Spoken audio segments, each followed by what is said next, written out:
आंशिक सकारात्मक है। वस्तुस्थिति यह है कि विभागीय संकल्प संख्या 1/7/2 दिनांक 7/10/24 द्वारा राज्य के प्रारंभिक एवं माध्यमिक उच्च माध्यमिक विद्यालयों में कार्यरत नियमित शिक्षक, बिहार लोक सेवा आयोग की अनुशंसा पर नियुक्त विद्यालय अध्यापक एवं बिहार विद्यालय विशिष्ट शिक्षक नियमावली 2023 के तहत सक्षमता परीक्षा उत्तीर्ण शिक्षकों के स्थानांतरण पदास्थापन से संबंधित नीति है। इस संदर्भ में हम कहना चाहेंगे महोदय कि शिक्षा विभाग द्वारा जो स्थानांतरण किए गए हैं कुल 1,27,240 शिक्षकों का किया गया है। उसमें से सबसे पहले हम लोगों ने 690 वैसे शिक्षकों का स्थानांतरण किया जो असाध्य रोग से ग्रसित थे। दूसरा टीआरई 1 के तहत 45,637 एवं टीआरई 2 के तहत 28,237 शिक्षकों का हम लोगों ने स्थानांतरण किया गया। जहाँ तक टीआरई 3 का प्रश्न है, इसके संबंध में हमें कहना है महोदय कि जो टीआरई 1 का टीआरई 2 का हम लोगों ने स्थानांतरण किया वो कम से कम एक साल अपने प्रोबेशन पर वहाँ थे। इनका प्रोबेशन आपको खत्म होगा जून जुलाई में। उसके बाद हम लोग इनका निश्चित रूप से पोर्टल पर ला करके स्थानांतरण कर देंगे। उसमें एक ही बात है कि हम लोग दूरी को निश्चित रूप से तय देखेंगे, लेकिन साथ ही साथ ये भी देखना पड़ेगा कि वैसे क्षेत्र जैसे बांका का इलाका है बेलहर, या फिर आपको कैमूर का इलाका है, या फिर जमुई का कुछ इलाके हैं, तो इन जगहों पर कम वहाँ के छात्र वहाँ के लोगों ने क्वालिफाई किया है, तो उन सब जगहों पर भी उनको भेजना आवश्यक है। तो रिक्तियों को इन सब बातों को देखते हुए टीआरई 3 वाला भी जून जुलाई में हम लोग पोर्टल के आधार पर निश्चित रूप से कर देंगे।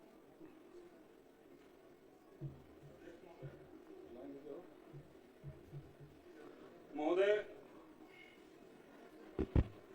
टीआरई 3 के बाद 2 और बहालियां हुई हैं, वो प्रश्न में स्पष्ट है। ये प्रधान शिक्षक और प्रधानाध्यापक, ये दोनों बहालियां भी हुई है। दोनों का ट्रांसफर का विकल्प सरकार ने खोल रखा है। टीआरई 1 टीआरई 2 का भी है। केवल टीआरई 3 के जो अभ्यर्थी हैं उनके लिए ट्रांसफर का विकल्प नहीं खुला है और 1 साल से ज्यादा बहाली का हो चुका है। ये लोग अपने गृह जिला से 300 किलोमीटर, 400 किलोमीटर, 500 किलोमीटर का पोस्टिंग इनको दिया गया है। बक्सर के लोगों को पूर्णिया के लोगों को रोहतास, इस तरह से पोस्टिंग मिला है। तो उसमें कई सारी महिलाएं हैं, उनको कोई विकल्प नहीं मिल रहा है। तो सरकार जल्द से जल्द उसको शुरू करे। एक तो ये बात कहना चाहते हैं। म्यूचुअल ट्रांसफर सरकार ने शिक्षकों का शुरू किया था, लेकिन अचानक से म्यूचुअल ट्रांसफर का भी विकल्प सरकार ने बंद कर दिया, उसका पोर्टल बंद है।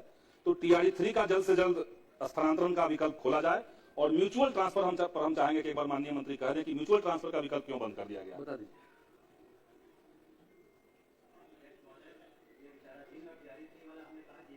पूरा होगा उसके बाद ही टीआरई 1 और टीआरई 2 का जैसा उसी प्रक्रिया में हम लोग निश्चित रूप से कर लेंगे।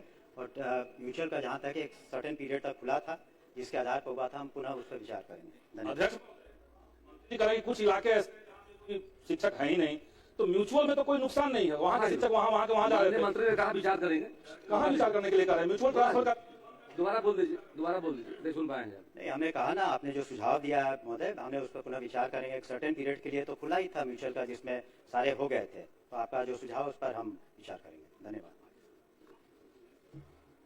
माननीय सदस्य मोहम्मद मुर्शिद आलम जी।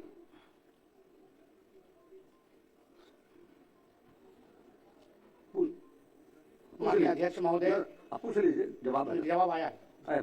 जवाब दी बताइए।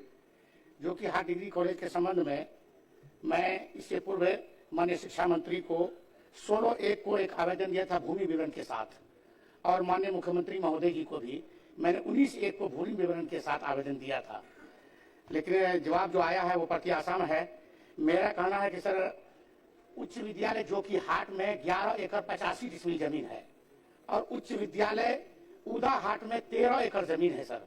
यहाँ का प्रस्ताव भी के लिए डीएम साहब को कहा जाए। साथ ही सर, मेरा आग्रह है मंत्री महोदय जी से कि जो कि हाट जो +2 उच्च विद्यालय है, वहाँ पर काफी बिल्डिंग है जिसमें डिग्री कॉलेज के क्लासेस को चालू किया जा सकता है, और समय सीमा भी सर बता दिया जाए कि कब तक डिग्री कॉलेज खोला जाए, क्योंकि 26 पंचायत और 1 नगर पंचायत का प्रखंड है, एक भी डिग्री कॉलेज नहीं है सर, पिछड़ा इलाका सर। माननीय अध्यक्ष महोदय, इन्हीं सब बातों को देख के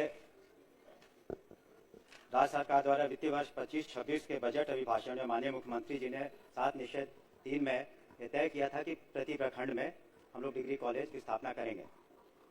उसमें जो करीब 213 ऐसे जगह हैं जहां पर डिग्री कॉलेजों को स्थापित करना है, और हम लोगों ने जो व्यवस्था की है कि इसको चरणबद्ध तरीके से अगले 4 साल में पूरा करेंगे। और जहां तक प्रश्न है, उन्होंने जैसे कि माननीय सदस्य ने कहा कि वहाँ पर व्यवस्था है, तो वो हम लोग उसका आकलन कर रहे हैं कि कुछ डाइट भी हैं जो ट्रेनिंग इंस्टीट्यूट्स हैं विभिन्न जिलों में, उसके अलावे जहाँ पर संभव हो पाएगा उसकी चिन्हित करके हम लोग शुरू करेंगे। और जहाँ पर नहीं है वहाँ जमीन को एक्वायर कर, जो डीएम से हम लोग ने मांगा है 5 एकड़ ग्रामीण क्षेत्र में, 2.5 एकड़ शहरी क्षेत्र में, तो वहाँ डिग्री कॉलेज का चरणबद्ध से हम लोग स्थापना करेंगे, इसका निर्माण करेंगे। धन्यवाद। माननीय मंत्री, माननीय सदस्य श्री मनोहर प्रसाद सिंह जी।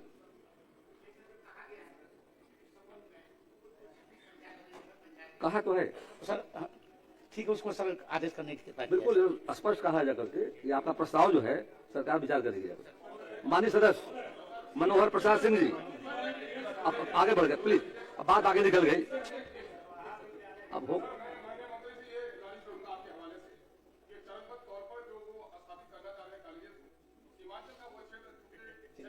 से काफी पिछड़ा है सर, तो पहले चरण में उसको लिया जाए सर, ये विनती होगी। माननीय सदस्य मनोहर प्रसाद सिंह जी।